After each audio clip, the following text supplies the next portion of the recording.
शलाकया चक्षुरुन्मीलितं येन तस्मै श्रीगुरवे नमः। वाञ्छाकल्पतरुभ्यश्च कृपासिन्धुभ्य एव च पतितानां पावनेभ्यो वैष्णवेभ्यो नमो नमः।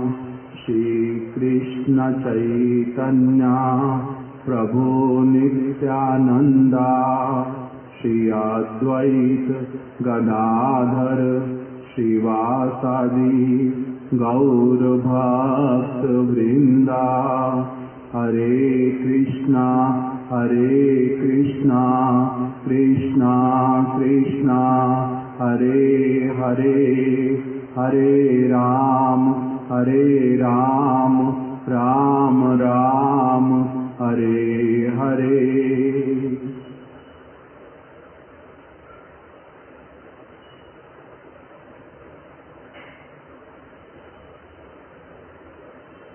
श्री चैतन्य चरितामृत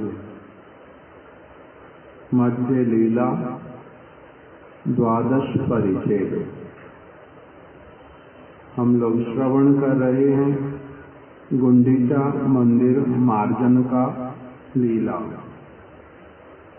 कल हम लोगों ने श्रवण किया कि किस प्रकार से कोई एक गौड़ीय भक्त जो कि सरल हैं, सुबुद्धिमान है। सुबुद्धिमान और सरल एक ही बात है। जो सुबुद्धिमान होता है उसी को ही सरल कहते हैं। मूर्ख व्यक्ति को सरल नहीं कहते, मूर्ख को तो मूर्ख ही कहते हैं कि उसका बुद्धि नहीं है। सरल व्यक्ति का अर्थ क्या होता है? सरल तो हईले नारे, कीर्तन में प्रार्थना करते हैं, सरल तो हईले नारे, अर्थात जो कपटी व्यक्ति। कपटी का उल्टा है सरल। मूर्ख का उल्टा क्या होता है? बुद्धिमान। मूर्ख का उल्टा बुद्धिमान। कपटी का उल्टा क्या है? सरल। तो जो कपट नहीं करता, जो किसी को बहकाता नहीं है, किसी को घुमाता नहीं है इधर से उधर, इसकी टोपी उसके नाम, उसकी टोपी उसके नाम, ऐसे वाला नहीं करता, उसको क्या कह देते हैं? सरल। सरल है, निष्कपट है। तो ऐसे वाला एक व्यक्ति, उसने क्या कर दिया? चैतन्य महाप्रभु के चरणों में जल डाल दिया और सामने ही सामने उसी जल को लेकर के फिर पान भी कर लिया। उसने जो क्रिया की मंदिर के भीतर में की। महाप्रभु के चरणों को ऐसा किया, वास्तविक रूप में कोई दोष नहीं है। चरण का जल लेना भगवान के, वैष्णव के, उसको अच्छी ही क्रिया कहा जाता है। सुप्रथा है ये, कुप्रथा नहीं है। किंतु बहुत सारे अयोग्य व्यक्ति इस कार्य को करवाना प्रारंभ कर देते हैं और सरल चित्त व्यक्ति, सरल क्यों कहना, फिर मूर्ख चित्त व्यक्ति जो सेंटिमेंटल, केवल वो भेड़ चाल में जिस किसी के भी चरण को धुलाने लग जाते हैं और उसका जल पान करने लग जाते। वो कुरीति है, वो कुरीति है। जैसे कल हम लोगों ने उदाहरण एक दो लोगों के सुने थे। किसका नाम सुना था? सारथी बाबा, उड़ीसा का। दूसरा नाम किसका सुना था? आसाराम बापू। हजारों लोग, लाखों लोग शिष्य। वो करता क्या था? एक वीडियो मैंने देखा था, वीडियो क्या बोलना पता नहीं क्या बोलना, सिद्धांति महाराज जी के पूर्वाश्रम में था, टीवी पे दिखाया। वो आसाराम बापू जो है वो एक जैसे हम बच्चे थे जब, तो क्या बोलते उसको, झूला झूलते गोल वाला, उसमें चेयर्स बनी रहती, उन चेयर्स के ऊपर घूम घूम करके वो ले जाता, अपना पैसे लेता, घुमा देता, उसी में तैर कराता। पैसे वाला गोल चक्र झूले बना हुआ, चारों तरफ बहुत भीड़, और उसने क्या किया, आसाराम बापू उसमें मयूर मुकुट लगाया, और उसके बाद में बांसुरी को लेकर के अपने यहाँ पर रखा, कपड़ा बांध करके पेट के ऊपर, उसी में बांसुरी को लगा के रखा कृष्ण के जैसे, और अलग अलग चंदन का और रंगों का श्रृंगार किया, और फिर हाथ में पिचकारी लेकर के वो सब लोगों के ऊपर होली के रंग फेंका था। वो मैंने वीडियो देखा था, तो उसमें बार बार आ रहा था कि आज आसाराम बापू कृष्ण लीला कर रहे हैं, आज कृष्ण बन। भागवत में जहाँ निषेध किया, मन के द्वारा भी कृष्ण के क्रियाकलापों को कभी भी दोहराना नहीं, मन के द्वारा भी। क्या क्या वहां पर वचन है, नैतत समाचरेत जातु, ना एतत, जो श्री कृष्ण की लीलाएं, श्री कृष्ण जो कार्य करते हैं, ना एतत, उन कार्यों को कभी भी नहीं करना, समाचरेत जातु, कभी भी उस वस्तु को अनुकरण नहीं करना, अपने आचरण में नहीं लेके आना जो कृष्ण करते हैं। कृष्ण ने जो समस्त लीला किया है, वो सारी लीला को कभी भी बद्ध जीव कभी भी अनुकरण नहीं करना, मुक्त पुरुष भी कभी अनुकरण नहीं करते, उसको नकल नहीं करते। वो भगवान की लीला,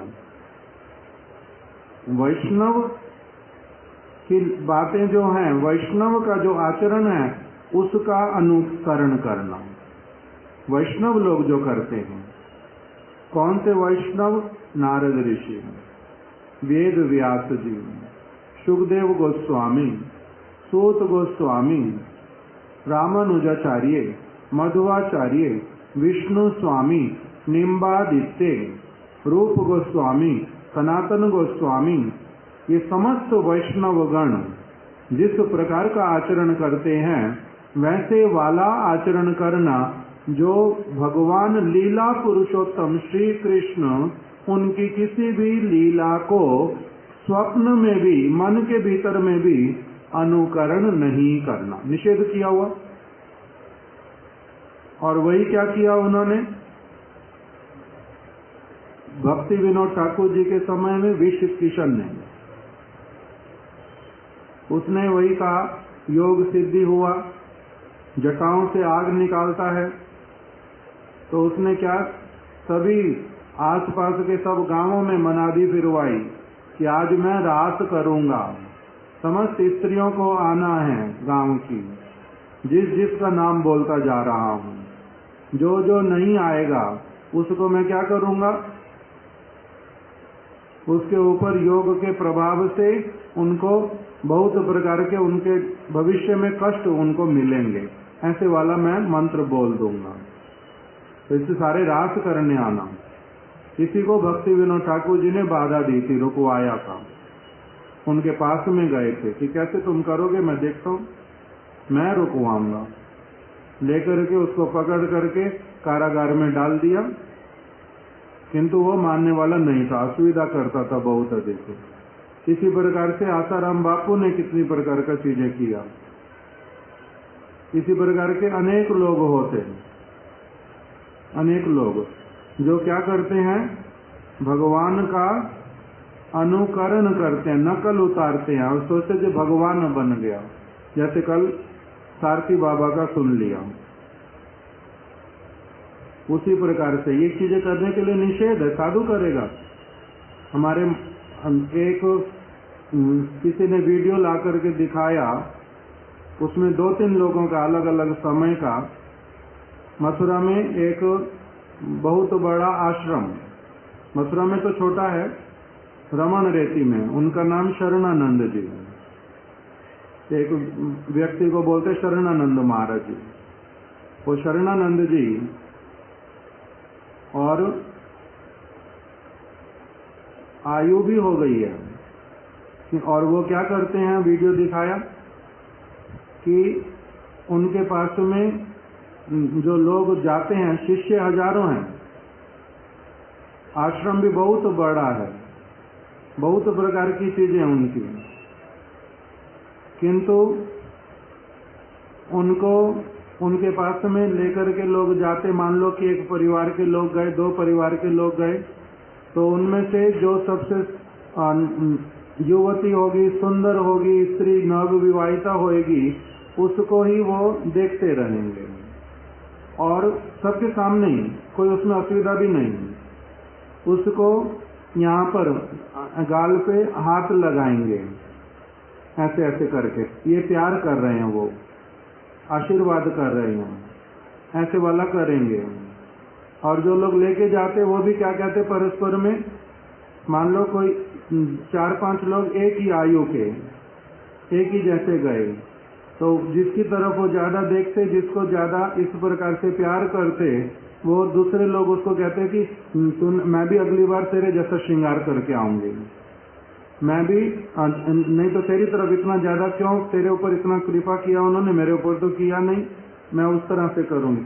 ये बातें, ये साधु के साथ में संबंध इस प्रकार का कोई यदि करे तब उसको क्या कहते हैं फिर। कहा दूसरी तरफ से वैष्णव आचार्यों का जो चरित्र, उसमें क्या बोल दिया, महाराज जी क्या कर रहे हैं, 2 वर्ष की बच्ची, उसको भी हाथ नहीं लगाना चाहते, उसके मुख का तो कहना क्या, उसके सिर पे भी हाथ नहीं रखना चाहते। क्यों? क्योंकि हम लोगों का पुरुष शरीर, हम लोग साधु वेश में, ये छोटी बालिका हुई तो क्या हुआ, किंतु स्त्री शरीर है, इसीलिए इन सारी कुरीतियों को, खराब वस्तुओं को कोई प्रश्रय ना मिले। क्योंकि महाराज जी का करने में क्या जाएगा बताओ, 90 वर्ष का व्यक्ति 2 वर्ष की बालिका के सिर पे अगर हाथ रख देंगे तो जाएगा क्या, कुछ भी नहीं। किंतु मेरे जैसा दुष्ट व्यक्ति उनको वो करते देख करके 2 वर्ष की नहीं 15 वर्ष की स्त्री के साथ में भी उस प्रकार से करने का बहाना करके, छल करके, उसके रूप के प्रति आकर्षित होकर कुछ और न करने लग जाए, हमारे जैसे लोगों को उस प्रकार का कार्य करने से सब समय बचाने के लिए वो लोग इस प्रकार के शुद्ध आचरण करते हैं। यदि कोई ऐसा ना करे तो तब उसका असुविधा है। तो इसीलिए श्री चैतन्य महाप्रभु ने अब यहाँ पर मंदिर में किसी ने उनके चरणों में जल डाल दिया, उसको कितना गंभीरता से लिया, भगवान होने पर भी। किस लिए ऐसा कर रहे हैं? क्योंकि भक्त का अवतार है, भक्त के रूप में प्रकटित हुए हैं, इसलिए उनकी देखा देखी दूसरे लोग भी अगर उसी कार्य को करने लग जाएंगे तो क्या होगा, अपने लिए उन महाप्रभु का तो कुछ बिगड़ेगा नहीं, किंतु उनको देख करके कोई दूसरा करने लग पड़ेगा तो उससे क्या होगा, उसका बिगड़ जाएगा। इसीलिए तो वो भक्त के रूप में आए थे, सब कुछ सिखाने के लिए कि भक्त कैसा होता है, साधु कैसा होता है, उसका आचरण कैसा होता है। इसलिए महाप्रभु ने साथ साथ में स्वरूप दामोदर गोस्वामी को बुलाया और उनको बुला करके क्या कहा कि देखो, शिक्षा लागी स्वरूपे डाकी कहिला तहारे। स्वरूप दामोदर गोस्वामी को अपने निकट में बुलाया और बुला करके उनको कहा, यही देखो तुम्हार गौड़ियार व्यवहारे, तुम अपने इस गौड़िये का व्यवहार देखो, ये गौड़िया है, फिर ऐसे वाला व्यवहार, इसको इतना भी नहीं पता कि ऐसा करना दोष है। ईश्वर मंदिरेर मोर पद धोआइला, भगवान के मंदिर में, ईश्वर के मंदिर में किसी के चरण को धुलाते हैं, इसने मेरे चरण को धुला दिया वहां पर, इसका व्यवहार देखो क्या इसने कर दिया। सही जल आपनी लैया पान कैला, और उसी जल को लेकर के इसने पान भी कर लिया। एक तो अगर कहीं केवल धुलवाना भी निषेध, उस जल को ईश्वर के मंदिर में किसी के चरण को धुलवाना जो है वही अपने आप में क्या है? दोष है। किस लिए? किस लिए? ईश्वर के समक्ष, ईश्वर की अनुपस्थिति में किसी भी अवस्था में ईश्वर के समक्ष तो करते ही नहीं, किसी को भी। बड़े के सामने छोटे को नहीं करते, वो दास हैं उनके। दास के चरणों को धुलवाएंगे प्रभु के समक्ष, अच्छी बात नहीं, होता नहीं वो। दूसरा, अभी कहेंगे जगन्नाथ वहां पर है ही नहीं, तब क्या सुविधा? मंदिर में है तो उनके स्थान पर भी ऐसा नहीं कर सकते। जैसे गुरु के बिस्तर पर नहीं खड़े हो सकते, गुरु अगर नहीं है तब भी, गुरु अगर हैं तब भी उसमें उसको स्पर्श चरण से नहीं कर सकते, उनकी छाया के ऊपर नहीं खड़े हो सकते, छाया के ऊपर भी पैर रखना निषेध है। तो इसी प्रकार से ईश्वर के मंदिर में इस प्रकार का कार्य करना वो क्या कहलाता है? यही अपराधे मोर कहाँ हबे गति, इसने मेरे से मेरा ये अपराध करवा दिया, मेरी क्या गति होएगी इसके द्वारा? किसको चिंता हो रही है? श्री चैतन्य महाप्रभु को। और साधारण व्यक्ति उसको चिंता होता नहीं।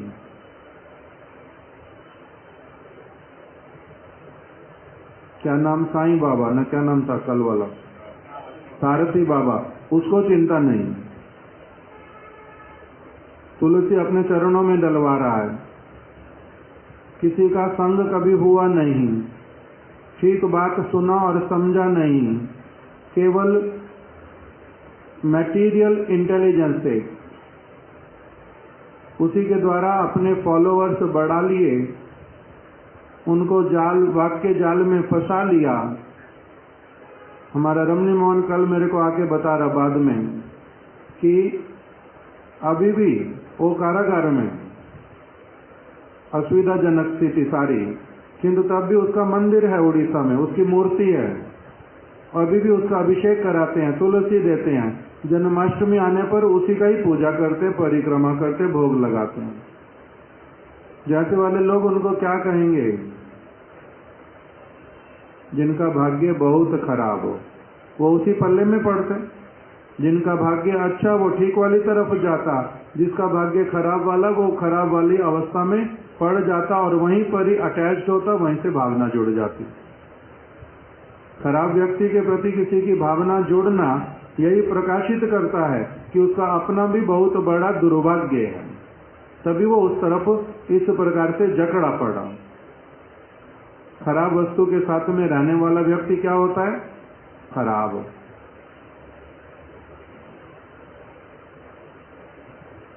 उसको चिंता होती नहीं, किंतु महाप्रभु को चिंता हो रही है कि ये क्या है? अपराध है। यही अपराधे मोर कहाँ हबे गति। इस ऐसा वाला अगर कोई करवाता है कुछ भी तो उसकी दुर्गति होती है। तुम्हार गौड़िया करे ऐसे को दुर्गति, तुम्हारा जो गौड़िया है ये मेरी इस प्रकार की दुर्गति करवाएगा। इसने क्या किया मेरे साथ देखो तो। इस प्रकार से महाप्रभु ने सावधान किया। किसके प्रति? बहुत सारे स्थानों पर महाप्रभु ने नाम अपराध से सावधान कराया। क्या कह करके? निर अपराधे नाम लैले पाए प्रेम धन। नाम करो किंतु कैसे करना? निर अपराध होकर के करना। जब भक्ति विनोद ठाकुर जी ने ये वाली बात लेकर के इसको शास्त्रों में से अच्छी तरह से ढूंढा कि नाम अपराध कितने होते हैं, कौन कौन से होते हैं, उन्होंने लेकर के हरिनाम चिंतामणि में प्रकाशित किया उसको, तब बहुत सारे लोगों ने उस समय, क्योंकि पहली बार सुना था नाम अपराध, नाम की महिमा सुनते थे, नाम करना चाहिए, किंतु नाम अपराध की बात कभी सुनी नहीं थी, तो इसलिए वो क्या कहने लगे भक्ति विनोद ठाकुर जी को नामेर मध्यो अबार अपराध, नाम में भी अब अपराधों की बात है। ये क्या होता है? नाम में भी अब अपराधों की बात हो। एक तो नाम ही होता नहीं, फिर कहते हो नाम करो, नाम भी करेंगे, फिर उसके साथ इतनी सारी चीजें और सोचने बैठे हैं। तो कहते हैं हाँ, अगर शुद्ध नाम करना है तो सोचना पड़ेगा। हमारे रामचंद्र प्रभु गुरुदेव को एक दिन जोक सुना रहे, किसी चीज के ऊपर बना करके। क्या जोक सुनाया? उन्होंने जोक तो बोलते नहीं उसको, वो बोलते थे शेर सुना रहा हूँ। महाराज जी आपको एक शेर सुनाऊंगा, शेर सुनो। क्या शेर सुनाया वो मेरे को भूल गया, भावना मेरे को याद रह गई। क्या बोलते हैं? नाम करता था मैं था बड़ा प्रसन्न, जिस दिन से नाम सुना नाम अपराध मेरी नानी मर गई। इस प्रकार का कुछ बात शेर सुना करके कहा। उल्टा सुनने से ही मेरे को क्या हो गया? परेशानी शुरू हो गई, उससे पहले नहीं था। इस प्रकार की बात। तो जैसे नाम अपराध के ऊपर महाप्रभु ने क्या कहा? जोर दिया। उसी प्रकार से यहाँ पर अब सेवा अपराध के ऊपर भी इस प्रकार की बात बोल करके सेवा अपराध के ऊपर भी जोर दिया। सेवा अपराध, नाम अपराध कुछ कुछ फिर भी आप लोग जानते होंगे। सेवा अपराध कितने होते हैं? संख्या पता है? 32। नाम अपराध कितने होते हैं नितिन भैया? नहीं पता। जितेंद्र प्रभु कितने? 64 नहीं, 64 तो भक्ति के अंग हैं। धीरू प्रभु 10 नाम अपराध। नाम अपराध बताए 10 संख्या में लिखे हुए, एक एक पंक्ति का है। उसको ठीक से एक बार कम से कम जीवन में देख लेना चाहिए। 10 नाम अपराध। और सेवा अपराध कितने बताए? 32 प्रकार के। 32 प्रकार के सेवा अपराध। धीरू प्रभु एक सेवा अपराध बताओ तो।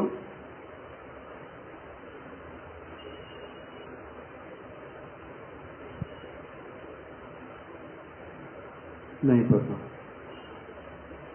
आप एक बताओ पहले, फिर उनको आइडिया लग जाएगा कि इसका मतलब क्या होता है।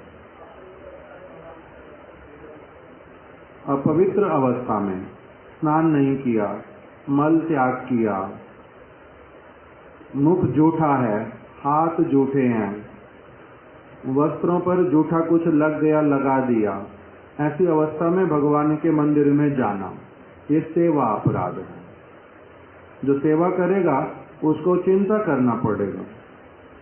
सेवा ऐसी नहीं होती। तो सेवा के लिए पवित्रता चाहिए। भगवान पवित्र वस्तु, उनके निकट में जो जाएगा व्यक्ति वो किस प्रकार की चित्त वृत्ति वाला होगा? पवित्र चित्त वृत्ति वाला। दूसरा, किससे? बाएं हाथ से विग्रह को स्पर्श नहीं करते, बहुत अधिक आवश्यकता नहीं पड़ने पर उसको स्पर्श नहीं करते बाएं हाथ से। और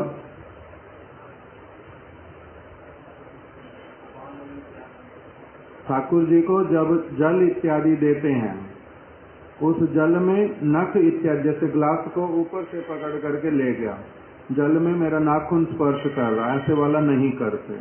नख स्पर्श नहीं होना चाहिए, ऐसे देना चाहिए। तो इस प्रकार से अनेक प्रकार के सेवा अपराध बतलाए।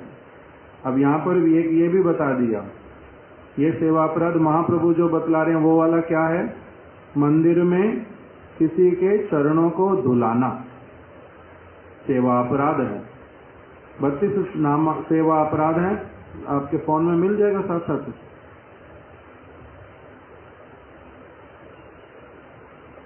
बत्तीस सेवा अपराध। उसे क्या करना चाहिए? उसको एक बार समझ के पढ़ लेना चाहिए। भगवान के सामने किसी की गाली निकालना, किसी के ऊपर क्रोध करना, इस प्रकार का वो भी सेवा अपराध। भगवान को देख के प्रणाम ना करना, कुंड की भांति खड़े रहना। भगवान पालकी में बैठ करके जा रहे हैं, उनके स्वागत में खड़े नहीं होना, उनको प्रणाम नहीं करना, उनके साथ थोड़ी देर अंततः पीछे पीछे नहीं चलना, ये सब सेवा अपराध।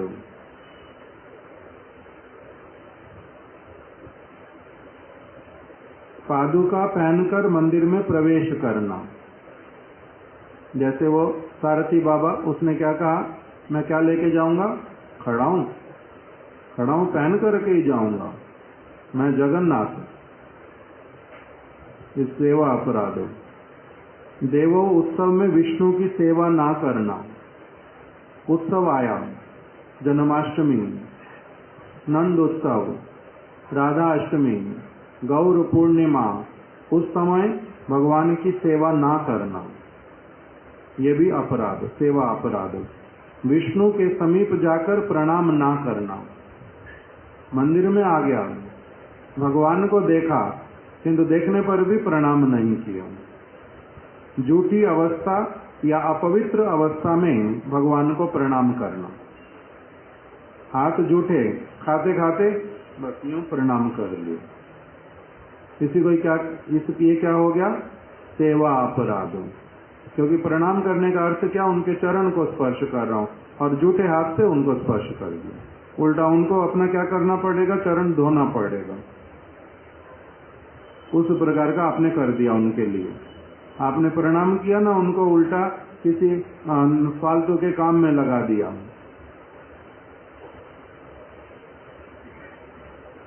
उनको फालतू के काम में लगा दिया, उनको उल्टा झूठा कर दिया। विष्णु के एक हाथ से भगवान को प्रणाम करना। एक हाथ से मतलब एक हाथ में कोई माला पकड़ के रह जाता और दूसरे हाथ से प्रणाम करता, तो वो भी दोष है। दोनों हाथ के साथ में प्रणाम करना होता। विष्णु के सम्मुख अन्य देवता की प्रदक्षिणा करना। प्रदक्षिणा मतलब परिक्रमा। विष्णु के सामने अन्य किसी देवता की परिक्रमा लगाना, उसको सम्मान देना। परिक्रमा लगाने का अर्थ होता है कि मैं सब समय आपके साथ संबंध युक्त होना चाहता हूं, आपके बंधन में बंधना चाहता हूं, आपके साथ रहना चाहता हूं। तो इसलिए अन्य देवता के साथ में ऐसा करना वो अपराध। विष्णु के सम्मुख पैर फैलाना, पैर फैला करके बैठ जाए अगर कोई, उसको भी अपराध कहते हैं। भगवान के सामने अन्य वस्त्र द्वारा दोनों जांघों को बांध कर बैठना। यहाँ पर तो वस्त्र के द्वारा लिखा, ऐसा होता नहीं, किंतु इस प्रकार से बैठना, इसको भी सेवा अपराध कहते हैं। तो इसलिए हमारे महाराज जी बड़े स्ट्रिक्ट, जैसे किसी को ऐसे देखते इसको खोलो सीधे बैठो, खत्म नहीं बोलते थे। तो अभी लोगों को बोलने से समझ ही आता नहीं इसमें क्या असुविधा है, किंतु इसका अर्थ क्या होता है, ऐसे करके बैठने का अर्थ क्या होता है, इस ऐसे करने का मतलब क्या होता है, इसमें अपराध क्यों होता है, ऐसा करने से पैर दिखते हैं। और कुछ, बड़ा व्यक्ति जो खड़ा हुआ उसके सामने अलर्ट रहना, सीधे होकर के रहना, ठीक बैठना, आलस वालस ऐसे वैसा वैसा करके नहीं करते, उससे दोष होता है। और देवता के सामने सोना, भगवान का मंदिर खुला हुआ और उसके सामने अपना मैं पड़ गया, सो गया। फिर भोजन करना, भगवान के सामने भोजन करना, वो भी सेवा अपराध। उनके सामने खाते नहीं, इसीलिए क्या करना पड़ता, जब प्रसाद पाएंगे पर्दा कर दो, उनके सामने खाते नहीं। क्यों, भगवान मेरा नजर लगा देगा चीज को, क्यों पर्दा लगाना, क्यों पर्दा लगाना, क्यों उनके सामने नहीं खा सकते, क्यों नहीं खा सकते उनके सामने। महाप्रभु के सामने महाराज जी बोलते थे, महाप्रभु के सामने भक्तों ने खाया नहीं, तो क्यों नहीं खाना।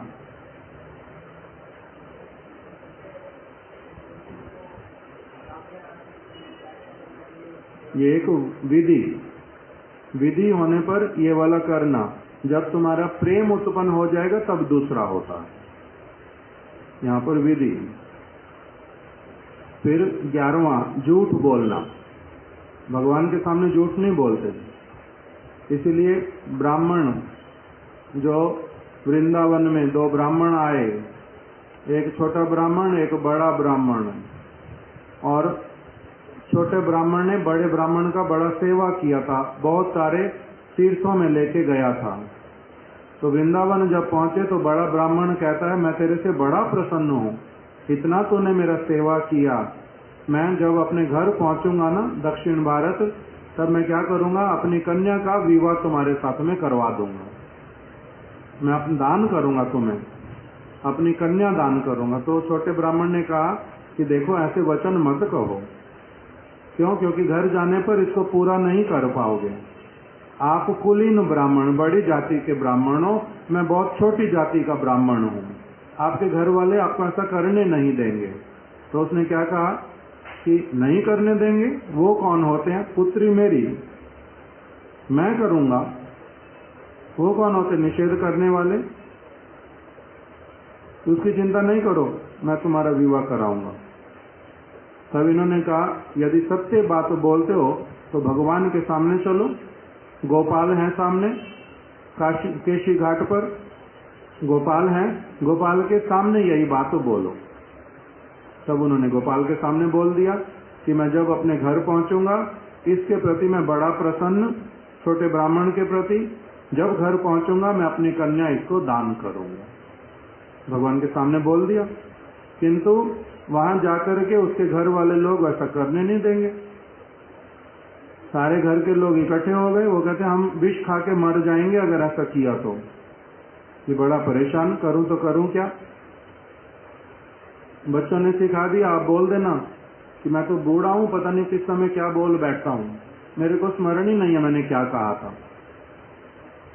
मन में बड़ा दुखी है बड़ा ब्राह्मण कि झूठ कैसे बोलूं, भगवान के सामने बोल करके आया हूं।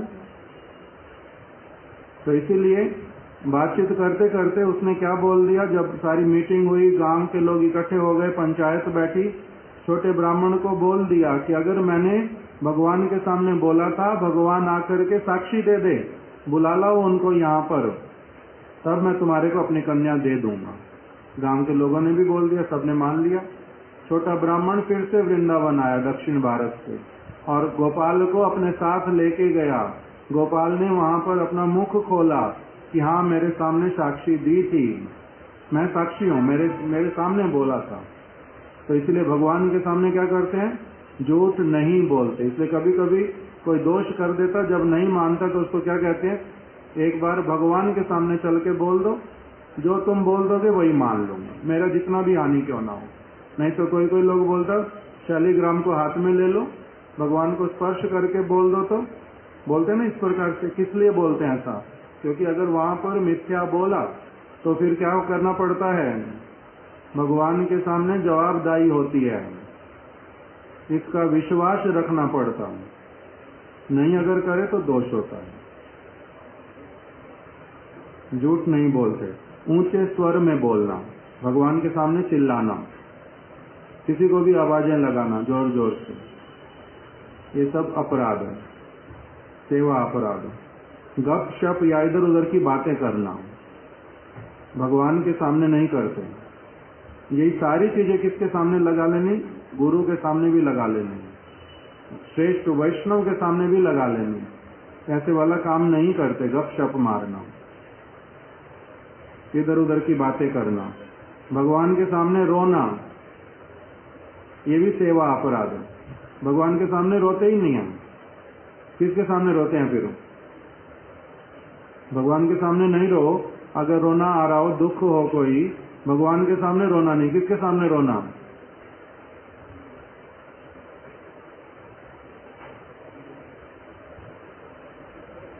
किसी के भी सामने रोते नहीं।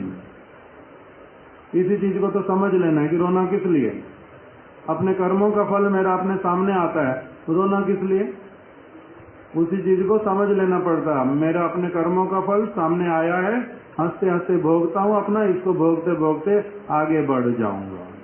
भगवान के सामने रोते नहीं। रोना भी सेवा अपराध। विशेष करके अगर कोई रोए उनके सामने, किस चीज के लिए, मेरी बकरी मर गई, हे भगवान तूने मेरे साथ क्या कर दिया, मेरा ये लॉस हो गया, मेरे को उसने अपमान कर दिया, ये सारी वस्तुओं के लिए उनके सामने रोते नहीं। जगत की किसी वस्तु के लिए उनके सामने रोना निषेध है, बंद हो गया।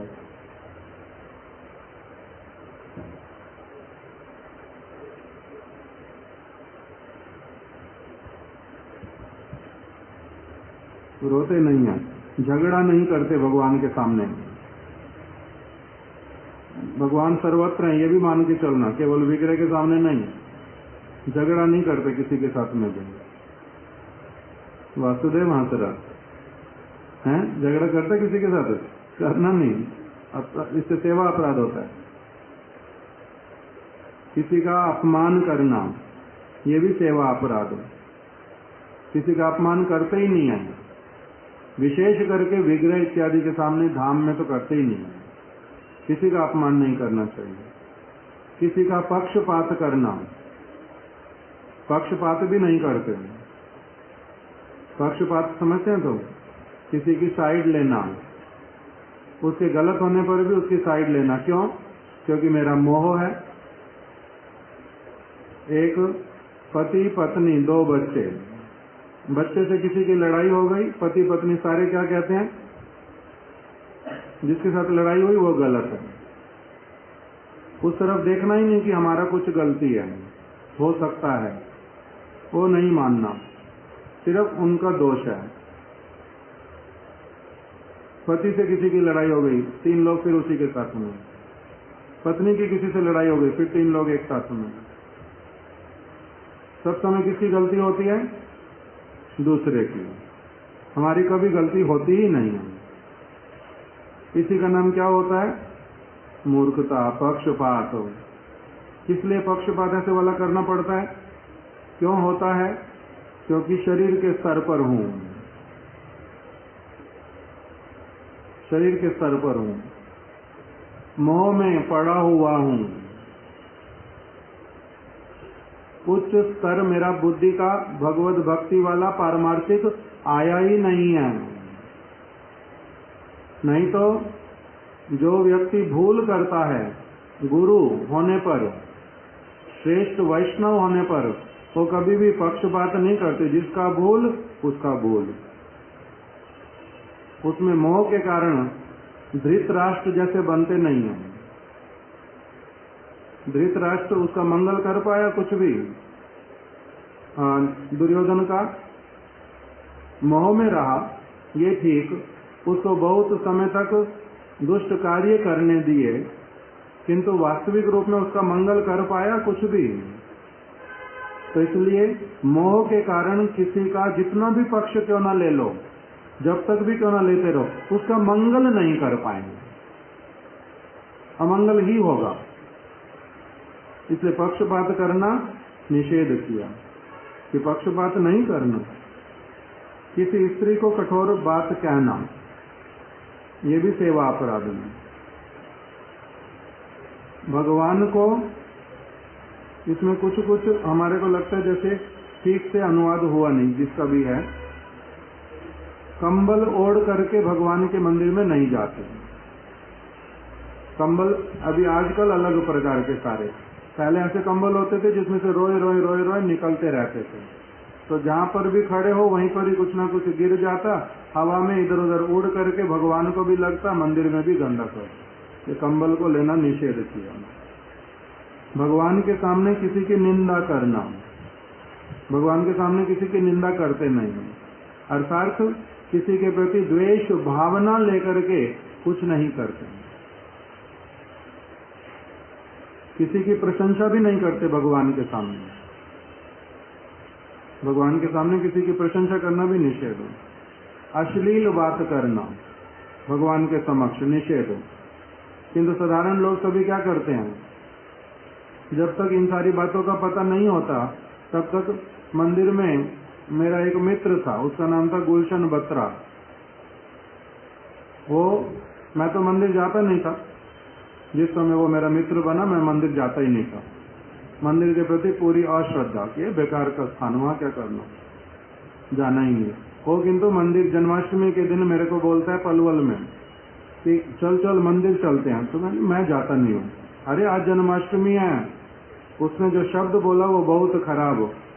वो बोलता है बड़े टोटे आएंगे, उनको आज देखने का अवसर मिलेगा। मतलब बड़ी सारी लड़कियां आएंगी, उनको अच्छे से देखने का मौका मिलेगा आज, इससे चलो। मैंने कहा मैं जाता नहीं, मंदिर जाऊंगा नहीं। तो ये भगवान के सामने जन्माष्टमी के दिन में जाकर के क्या करना, लड़कियों को ताकना। इसलिए बोल रहे हैं ऐसे वाले काम करते नहीं, अश्लील बात करना, अधो वायु छोड़ना। अधो वायु मतलब पाद इत्यादि। ये कोई अपने हाथ में न नहीं। हाँ, इसलिए दूर जाना पड़ता, ये नियम। गुरु के साथ में खड़े हैं तो अगर 1 सेकंड 2 सेकंड पहले भी इस प्रकार का भावना आता है मन में जो मेरा पाद होगा, पाद आएगा, तो इसलिए थोड़ा उनसे दूर हट जाना। उस प्रकार का समर्थ होते हुए भी समुचित उपचारों से पूजा ना करना। सामर्थ्य है, मैं नित्य प्रति पंचामृत से स्नान करा सकता हूँ, मैं उनको बहुत सारे भोग निवेदन कर सकता हूँ, किंतु सामर्थ्य रहने पर भी उस तरफ ध्यान नहीं देना और जो इच्छा वो कर लेना। खुद 10 चीजें खा लेनी, भगवान के सामने चना और चिनौरी जाकर के रख देना, उसी से भोग लग गया। यही बहुत सारे लोग करते हैं। तो उसको क्या कहते हैं, दोष। ये सेवा अपराध। भगवान को भोग लगाए बिना कुछ भी खाना, भगवान को भोग लगाए बिना कुछ भी लेना, इससे क्या होता है, सेवा अपराध। सारी चीज भगवान को भोग लगा के खाते हैं, इसलिए अपने आप से क्या हो जाता है, जो निषिद्ध वस्तुएं अपने आप छूट जाती हैं। भगवान को जो चीज भोग नहीं लगती वो मैं खा ही नहीं सकता, अपने आप हो गया। दूसरा भोग लगा के देना सब समय संभव होता है? संभव होता है।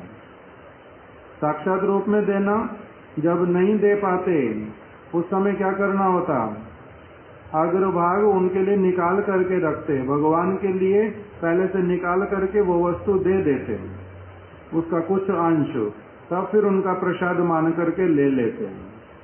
किसी किसी स्थान पर क्या करते हैं, वस्तु ले लिया, उस समय धो करके खाने से पहले उसके ऊपर तुलसी दे करके, तुलसी नहीं है, तुलसी तुलसी पुकार करके उसके ऊपर दे के भगवान को, ये प्रभु आपको समर्पित करता हूँ, तब फिर लेना। ये अभ्यास होने से संभव है सब कुछ। तो इसलिए कह रहे हैं भगवान को भोग लगाए बिना कुछ भी खाना। फिर 26वां, उपलब्ध मौसमी फलों को ना चढ़ाना। अर्थात जिस सीजन में जो नया फल आता है, वस्तु आती है, वो उन भगवान को दिए बिना भगवान को नहीं देना। अर्थात जो भी वस्तु देखते, सामर्थ्य होने पर उसको लेकर के भगवान को अवश्य ही देते। दूसरे द्वारा व्यवहृत भोजन में से बचे व्यंजन को भगवान को समर्पित कर लें। अर्थात जो भी भोजन सबसे पहले किसको देना, भगवान को। पहले उसमें से किसी को निकाल के दे दिया, स्वयं भी थोड़ा थोड़ा ले लिया, और जो बचा हुआ फिर भोग के लिए दे दिया, ये सेवा अपराध। ऐसा नहीं करते। उद्धत भाव से बैठना। उद्धत भाव से बैठने का अर्थ उदंडता पूर्वक, सम्मान की भावना से नहीं, किसी भी प्रकार से। प्रशंसा के बहाने निंदा करना। ऊपर से कर रहे प्रशंसा, वास्तविक रूप में किसी की निंदा कर रहे, ऐसा नहीं करते। गुरु प्रशंसा के स्थान पर मौन रहना। भगवान के समक्ष जिनकी प्रशंसा करनी चाहिए उनकी प्रशंसा नहीं करके मौन रह जाना, ये भी सेवा अपराध है। आत्म प्रशंसा, अपनी वाहवाही करना, अपने मुंह मियाँ मिट्टू बनना। फिर देव निंदा, निंदा करना भगवान की, भगवान के सामने खड़े होकर के।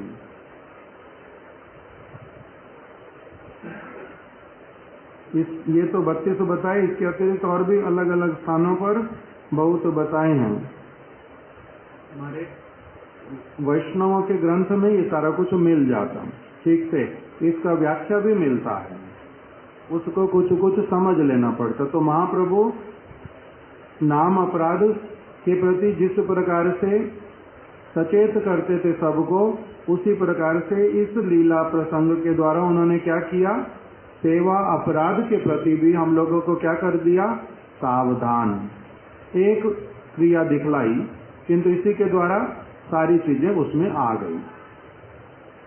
तो इसलिए प्रभु को सेवा अपराध से भय है, इसलिए कातर होकर के स्वरूप दामोदर गोस्वामी जी को बुलाया और बुला करके उनको कहा कि देखो ये मेरी दुर्गति करेगा।